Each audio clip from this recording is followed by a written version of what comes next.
बाबू। अरे चुन ले बनी अपराधी के हमरा हो, कई कई को चिल्ला कई देनी हम तबाह हो। नहीं सुन के हो के नहीं सहिला,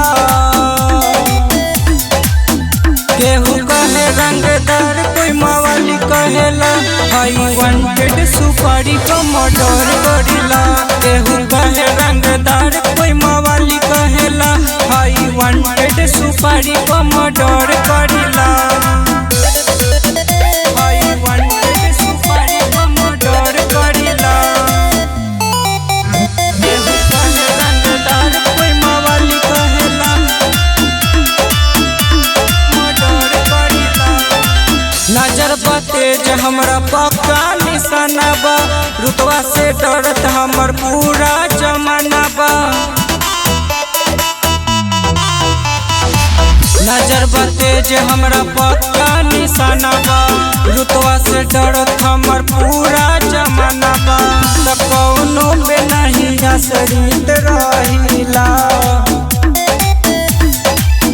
केहू कहे रंगदार कोई मवाली कहेला, हाई वांटेड सुपारी को मर्डर करिला।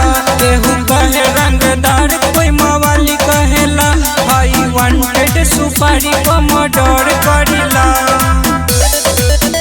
हाई वांटेड सुपारी को मर्डर करिला। केहू कहे रंगदार कोई मवाली कहेला, मर्डर करिला।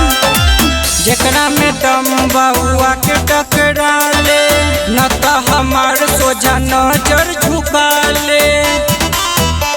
अरे बाटे हूँ टक्कर में। जेकरा में दम बहुआ के टकरा ले, न त हमार सोझा नजर झुका ले।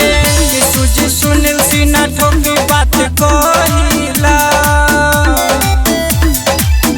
केहू कहे रंगदार कोई मवाली कहेला, हाई वांटेड सुपारी को मर्डर करिला। केहू कहे रंगदार कोई मवाली कहेला, हाई वांटेड सुपारी को मर्डर करिला।